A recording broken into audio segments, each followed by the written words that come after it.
Hello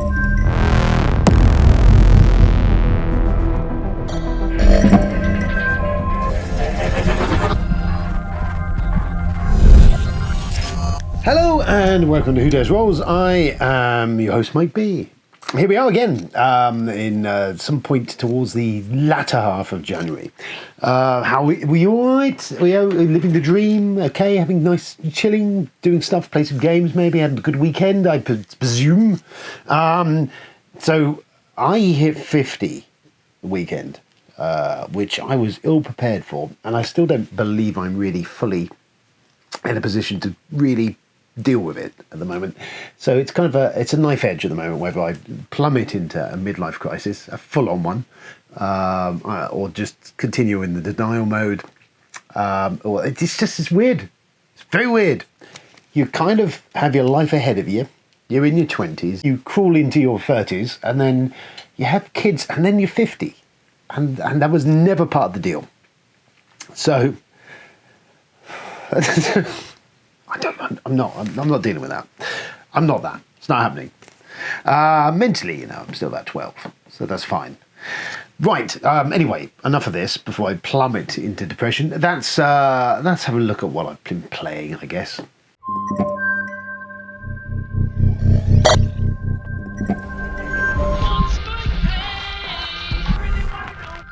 Played games well. We had quite a bit been rattled off. So nothing personal. We got that back to the table after playing it the other week and missing some rules.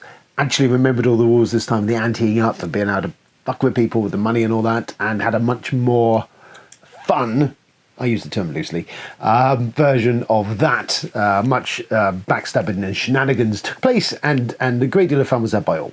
Or me anyway. Jamie definitely had some fun. So that was all right. We did that. Did a bit of that. We also pulled out Blood Rage, because you can never have enough Blood Rage.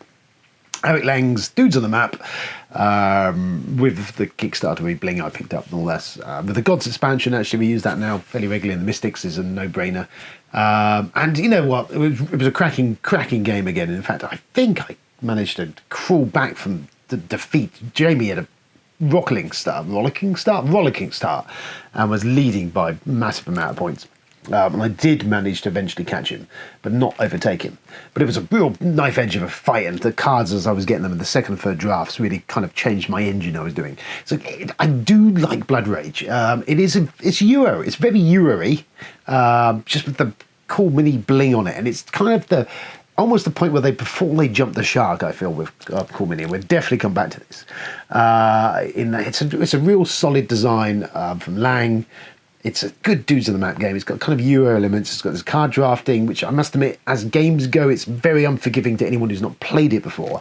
But once you've played Blood Rage and you know what's in that deck of cards, then you can really start to strategize and it rewards repeat play. It's really good. I mean, yes, it's overproduced, but that's Cool Mini. That's how it goes. But it's a great enmesh of theme and game. It's kind of the high point of Lang's bit with Cool Mini and definitely the trilogy of the three. Although I will say Ankh, which is something I need to get back to the table, sits very closely behind that. In that it's a different style of game. It's much more of a almost chess-like game. But both of those two are great. Rising Sun never got behind, which was the Rising Sun of the write-up on it was the one that was most likely I thought I would enjoy. Just no, it a bit too complicated for what it was. Just not as lean and good as these other two. Anyway, Blood Rage, really enjoyed that. We played that again. And I have no doubt we'll play that again and again and again at some point. I dug out. We didn't play the test. This all. I'm looking to see if I can find it. It's over there. We didn't play test. This is all by Asmadi. It's a real simple game. It's on the realms of Flux and all that sort of stuff. And that you have a basic deck of cards. You pull a card and it changes the rules of the game or does something. You have to play a card every time. It's stupid. It's silly. Some games can last seconds, some minutes, some longer. But you know what? Especially with a couple of expansions thrown in, it's a stupid but entertaining break from what you're doing. I will say that. It's just deranged. I think Charlie had that at CavingCon a few years ago, and I was inspired and picked it up. So that was cool. Other things, this could go on this video, just so you're aware. Should have said this at the start, but there's a lot to cover here. sit comfortably, get a cup of tea. Then we played on Friday night, we played Escape from Colditz. Ben's got the Osprey reprint of that. And I got to play the Germans, and everyone else tried to escape. So it's a reprint of the 1970s, I'm going to say, board game. Essentially, everyone else is prisoners, and you roll a dice and you run around collecting stuff to then make an escape plan to get out. It does play long. We haven't played for a long while, but of what he had, I didn't bring anything. So what he had, it was the one that piques my interest the most. I think it was just something fun. Ameritrarish. God almighty, I can't speak today. Anyway, we played Escape from Colditz, and they did escape eventually. In the Ben got 2 out. I managed to shoot 2 of them, capture most of the others, but he escaped in the staff car, most annoyingly, and drove away from my bloody castle. I wasn't very happy about that. Then we rounded out the evening with some poker, where I made a shit ton of money out of Ben and Bob, which was nice, and that was that. And then last night, depending when this comes out, but I'll say last night, for my birthday treat, we dug into a 4-player game of TI4, Twilight Imperium, with the Prophecy of Kings expansion, with all the Codex stuff chucked in, 2 Codex stuff. It doesn't have much, just a bit more. And that was a fucking cracker of a game. I was playing the Fire Dudes. I can't think of their name. Gone already. Emirates of something. Anyway, my guys are basically, they start with War Suns, which are like the Death Star. And with the Prophecy of Kings expansion, you get few more perks. You got stuff you can explore on planets and fragments you can find, which allow you to get very cool artifacts. Also, more tiles, epic planets. It just adds a lot of nicety. It's just a real nice kind of polish over the top of all good stuff. And it buffs all of the alien species. I've had new ones in there, but also buffs the existing ones. And these guys I had kind of cool little 1-2 thing. You unlock these abilities as you do more stuff. The top ability allowed me to basically build cost 4 or less ships or something at the place where my War Suns were. So the War Suns could get somewhere and then spew out ships, which were handy. And something else, I got trade goods from using strategy tokens. If you've never played TI4, this is all falling over your head. And then my third thing was a one-off ability, which essentially allowed me to go into a system with a War Sun and basically nuke the entire system. It would destroy every single planet, turn it into a supernova, which I can survive in with my species, my dudes, and destroy every fleet. And the game kind of trundled along, and to be honest, Tony was right out the gates, leading very early on. Got to Mechatol Rex. As is the case with Mechatol, when you get to that centre area, it kicks off, the politics start, also everyone starts fighting over it. And that happened. He was kicked out of there. Then Jamie came up. I think Robbie maybe got in there first. Then he got kicked out by Jamie. I, at all this point in time, kind of skirted around the edges. I'm normally one for kind of getting into the fight, and I had War Suns, which are brutal things, and I don't think I actually really had any fights the entire game, and I won it. So it kind of truffled along, and they were fighting amongst themselves, and I basically scored some points, achievements on there, and I'd got, I think, to 6 points. Tony was on, I think, 8 or 9. Jamie was on 8 or 9. I had the first pick of the stuff in the final round we actually played of it, and I picked up the Imperium strategy tile, which allows you to score a public objective and pull a secret objective. And there was enough public objective 2-point ones on the board to essentially give me the victory, and I needed to do that was take a certain number of these planets, which I had lined up. I had 2 of them, I had 1 to get. Go to a wormhole nexus, which again I was lined up ready to do, and end with one of my War Suns parked on a other player's homeworld. And I'd upgraded the War Suns. They could move free, which made them very useful. They could also move through other fleets, which was also very handy. So I could just skip around the board with these things. And I'd planned the turn before. Essentially what I'd done is I'd done my supernova move, which I moved into a system of 3 planets right near Mechatol and just blew it up. Killed Jamie's War Sun, which was proven problematic. Everything else took the planets out. And it gave me an outpost right on top of Mechatol where I could build units from, because that's how these guys work with the supernovas, and no one could get to me because I'm on this stuff. No one can fly into it other than me, so I could just launch attacks out of this. And it was a very central position, and I didn't need Mechatol. It wasn't going to give me anything. And from there, I was able to get to the wormhole with 1 lot units. I was able to do something else to get the other planet from there. And I was able to launch an attack on Jamie's home world with my Warsun. And essentially in the space, by playing the Imperium thing, I took 11 points in the end. I overtook everyone. Finished a couple of secret objectives. Bang, bang, bang, bang, bang. And I don't think they saw it coming. To be fair, it kind of fell into place in the last round. And I was like, oh. So yeah, it was a really great game of TI. I mean, for a 4-player game, it worked really well. It did play, we started at 7, I think we finished about 1 in the morning, and we just kind of nailed it in there. But yeah, it was all the epic space opera thing. You had Jamie attacking Mechatol Rex, and then his supply lines were cut off, and we'd taken planets behind him because he stretched himself thin, so suddenly he'd kind of lost his infrastructure and they kind of had to pull back from it. And, it was brilliant, very good. If you love epic, long, big, those type of games, then, you know, it is one of the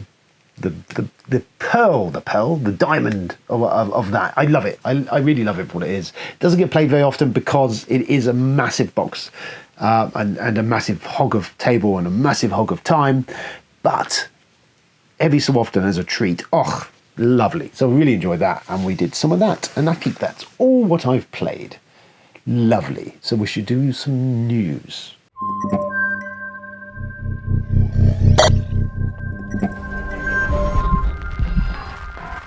Here is the news. I saw they teased. I think I was going to say Z-Man, but I don't think it is Z-Man anymore because I think they've lost the Love Letter license. I think maybe Asmodee's got it now. Anyway, I saw a tease for a Star Wars Love Letter game, Jabba's Throne or something, which I think could work. I don't know how it's going to be like. I really like the Marvel version they did of it. So if it's something like that, maybe, although how many love letters do you need? And Portal have been very busy. They have announced, I can't read my own handwriting. I am old, so fuck off. Portal have announced 51st State Collector's Edition, which will be 51st State, which is kind of Imperial Settlers 2.0. It will come with all the expansions, plus an additional new one they're launching at the same time with the thing, and all the other gumph and stuff they've given away at certain points or had available in the Portal store. So a big ton of stuff. I, for my money, do rate 51st State, actually. It is Imperial Settlers 2.0, as we said, with a post-apocalyptic theme. Imperial Settlers is kind of... I really enjoyed Imperial Settlers in the past, but it kind of is a bit bloated and a bit of a beast and can go on a bit. And then Invaders from the North is just a good streamlined version of Settlers. Gives the kind of same feel, but without all the overheads of that and time play, or playtime. They even said that as well. So 51st is kind of middle ground on that. It is a tough one. It's a vicious one. Not to take that.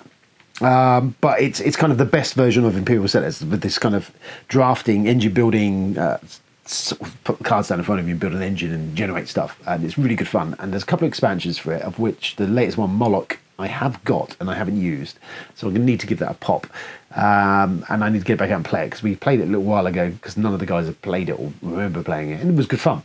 And it's one I want to get back, and seeing 51st State big box makes me go, I quite fancy playing it. I've got most of what I want of it. I don't think you need the big box unless you really desperately want to give it a go. It's the base game is pretty solid, and to be fair, mostly what I've played is the base game, but so you don't need all that unless you've got a money burning hole in cash. It is a good game. It is a good game, and I need to play Moloch, and I'll let you know how that expansion works.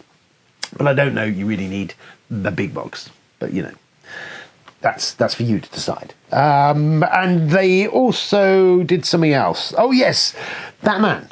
So for a long time, and I do mean a long time, I think since Detective, a modern board game, blah, blah, blah, came out, especially when there was the rumour of licensed versions of it, I've been saying repeatedly what would work the best in Detective would be a Batman game. Probably for years I've been saying it. Yes, for years I've been saying it. And what did they announce this week? There is the first of apparently a series, I don't know how many, I'm going to say a trilogy, of Batman-themed detective modern board game. Every day, voices are silenced. Grief and corruption flow through the veins of the city. Every day, lies are told. And the one we believe most is that a symbol will save us.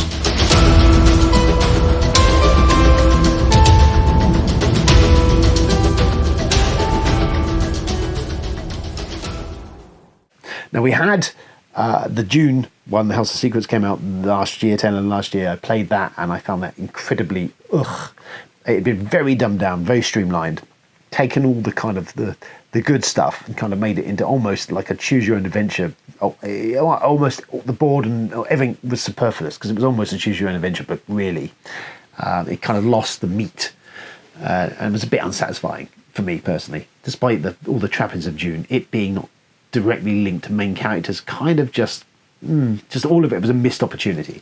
So my concern is that they don't go down that route with the Batman one, that they may dumb it down too much for the market. That could be the problem. And obviously you're not playing Batman, you're helping him. I think you're playing as Vicky Vale Bullock, another character. I don't think I even remember who that was, or someone else.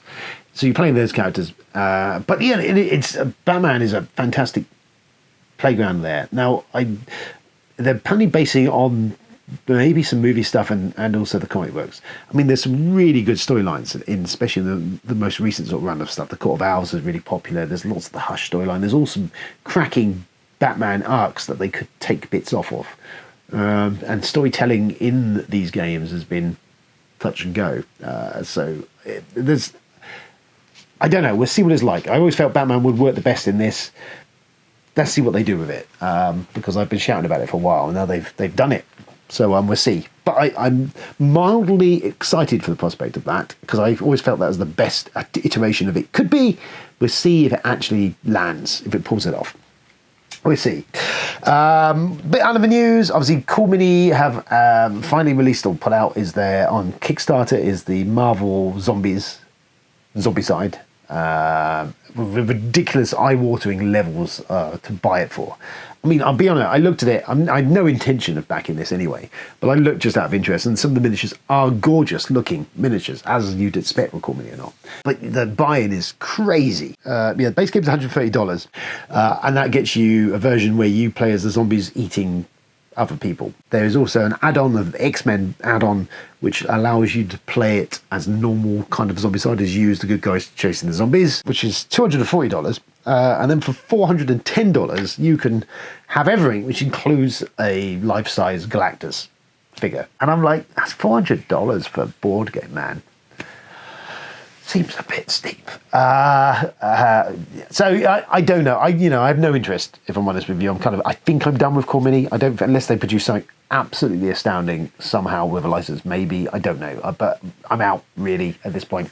And it's kind of Zombiecide. But it looks gorgeous. I will say that. I'll give it that. It's ridiculously overpriced. And I would imagine by now there's probably other expansions been added to that Kickstarter. So I would imagine you actually, for all in, probably closer to $600 to $800. I'd imagine when they finish throwing everything else at it, which is insane. And to be honest with you, having backed a few Cool Mini Kickstarters and other large projects such as this, very often you get these big keeper stuff, which is very cool, and then you never ever touch it. I think Arcadia Quest is one I can think of. I've got a lot of stuff with that, and I don't think I've ever played with all of that. There's that, if that's your thing. Not mine, personally, but there you go. But anyway, now you know stuff, because knowing how you know stuff and things. So you are informed. No, it was no issue. It's all my pleasure.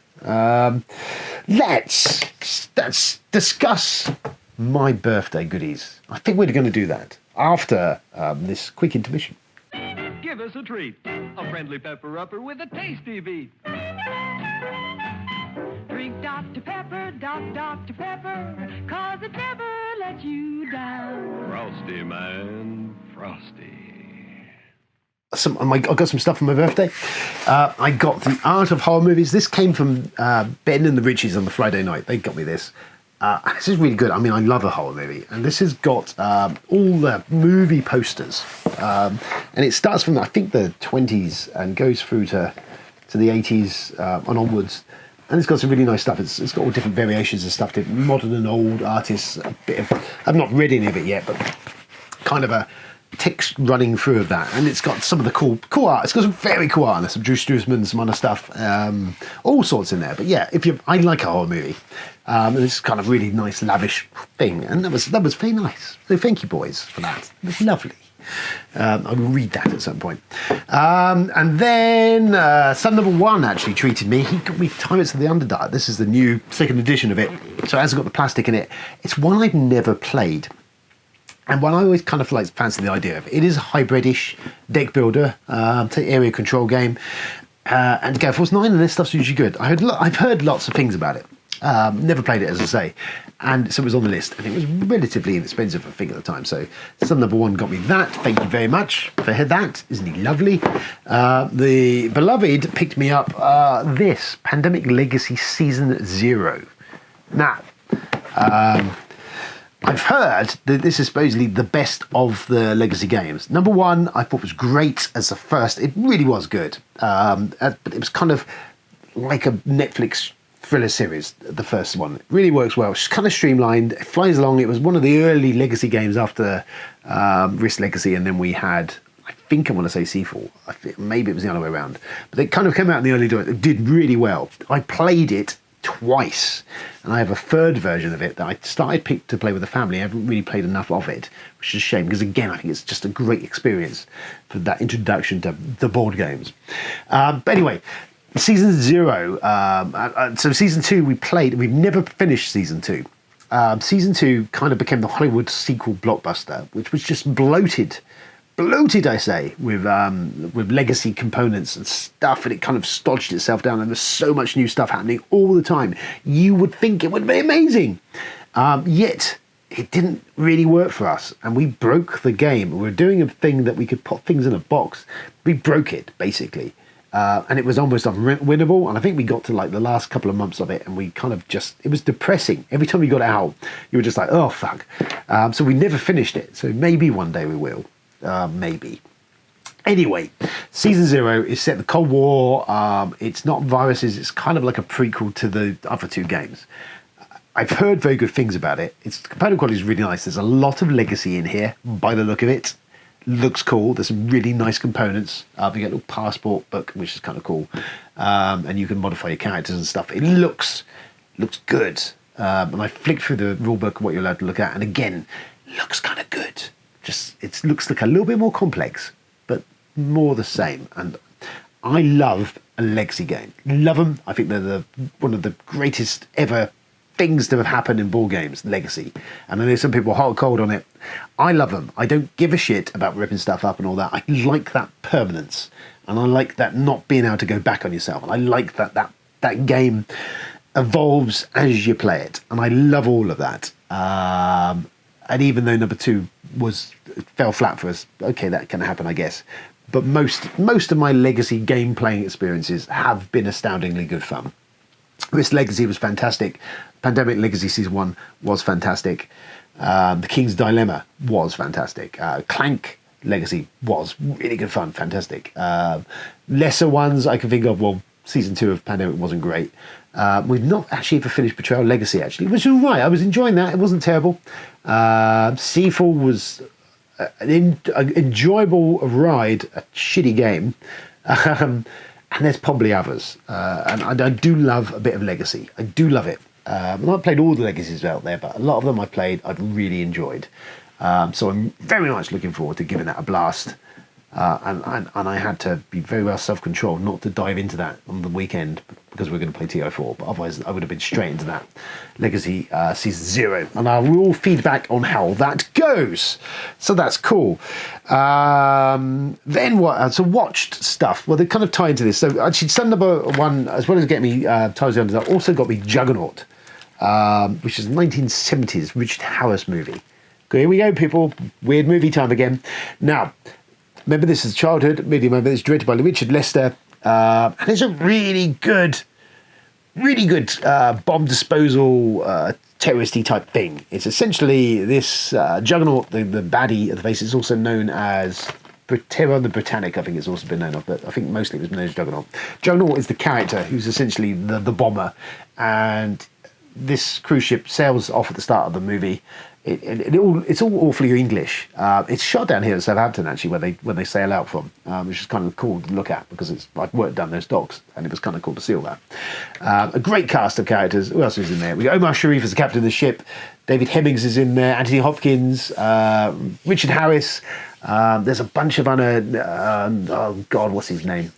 Can't think of it now. Roy Kinnear's in it. There's a bunch of like English character actors in there. Richard Lester loved to populate them in his movies and have kind of background characters commented on what was going on. He did the Musketeers movies. Anyway, yes, bombs on them on the ship. On the ship, there's a bunch of bombs on the ship. Some say the bomber wants money or whatever. Harris's team are a team of bomb disposal crew. They're sent on board, and the bombs are in these drums, and they're kind of trying to get into them. And they think speed in that they've been built by someone who clearly knows how to build a fucking bomb, like a really good. And they start thinking, oh, this guy must know about this because they're designed in such a way. Complicated, Lesher. Something's moving. Some sort of tape. Oh, you're a clever man, Juggernaught.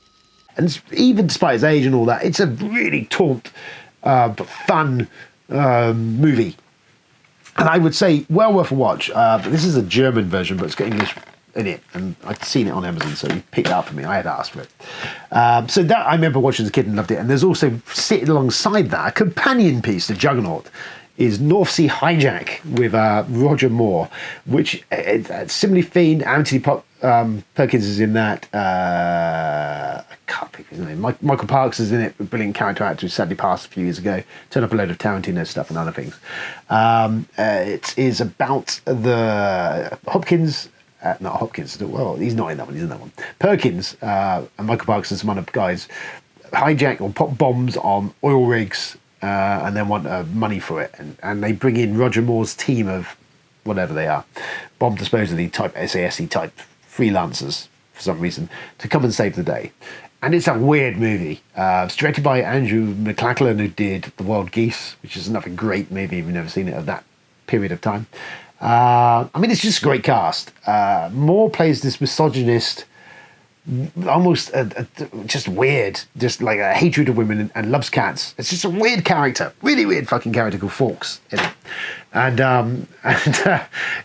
they set about, and again, it's got this tongue wedged in its cheek. It's kind of this comedy, but it's actually a thrillery thing. There's not much action in it. But yet it kind of works with just all the characters chewing up the scenery around themselves. Some terrible accents and things. And James Mason in it. Being made James Mason saying this a lot. Very what a double bill. Juggernaught and Northsea Hijack. Amazing bit of 80s, 70s hijacking at the sea, British budget shit. That's my tip to you. I should be indulging myself further in there. Other than that, I watched The Eternals. Well, I say I watched most of The Eternals. Fuck me, was that boring.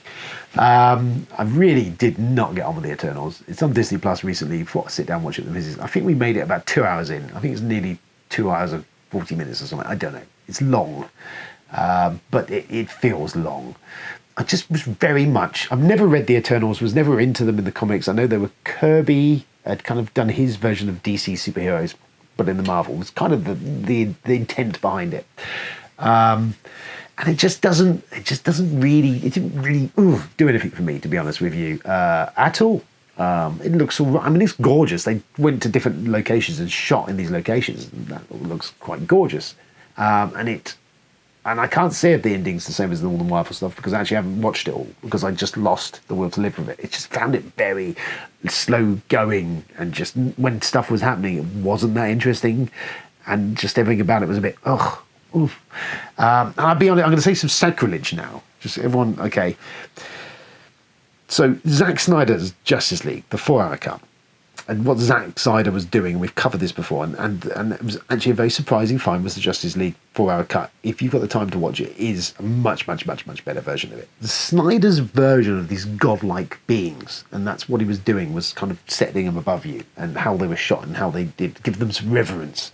I feel worked, and that's what they kind of needed more of in the Interminals. I don't know. It just feels like there was something about. I know Snyder was style over substance, and I know many issues with his stuff and even himself and all that. But you know what?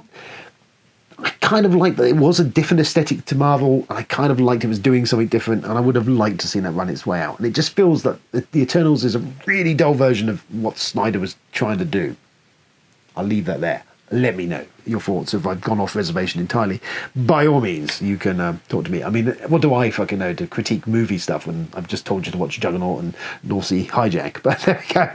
I dived into Get Out. I started watching the Get Out Beatles documentaries. 12 fucking hours of it. Fascinating. I do like the Beatles.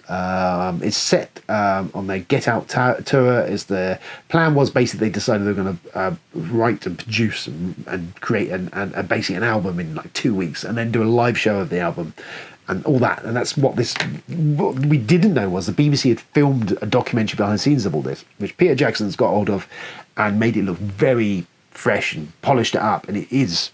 It's surreal moments when you're sat there watching what I think is like a 24, 25, 26, I don't know, 26-year-old McCartney maybe, and all the us just sat there. And it looks like it's filmed yesterday. It really does. Aside from they are smoking up a storm, there's fags and everything everywhere. But aside from that, it's a very fascinating bit of a throwback, and it's edited to a certain extent, but it is of a slow going, and it's the slow of and stuff happening. I mean, we're looking at the disintegration of the Beatles in some way, because this is the last time they worked together and performed together. And that was it after this, and it's been captured on film and held for years, and now it's out there. So in that realms, it's fascinating, and I need to watch it all. I haven't watched it all yet, but I started watching it. But yes, very much liking a bit of that. I'm just kind of dipping into it when I get moments spare. But if you're a Beatle fan, then definitely probably worth a shot. What else do I pick up? I've got some other stuff to watch. I've got Pig, which is Nicolas Cage and his pig. It's John Wick, except if John Wick was a chef and his pig was stolen. Stay with me. And it was Nicolas Cage. It's supposed to be very good. It's not John Wick, but it isn't. Anyway, Pig. I heard good things. I picked up on Amazon for like £2. I thought I'll give that a pop. Nicolas Cage. You can't. You can't. And as I was on a Cage kick, I also went for Prisoners of the Ghostland, because that's kind of even more off the fucking wall nuts, and it's Nicolas Cage. I do like a bit of Cage, and he's getting a resurgence again of stuff. There's that Nick Cage movie coming out of him playing himself, looks insane. He's nothing. You can say a lot of things about him, but he's never dull. I'll say that. And he's had some. Of late, he's had some quite good bits of work. He's had Mandy was amazing. Come Out of Space was pretty good.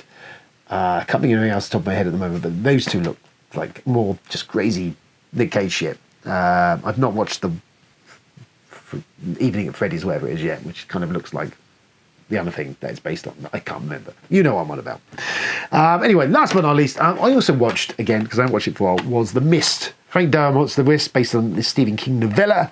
I watched it in the black and white version because I'm artistry inclined. I don't know, that wasn't even a word.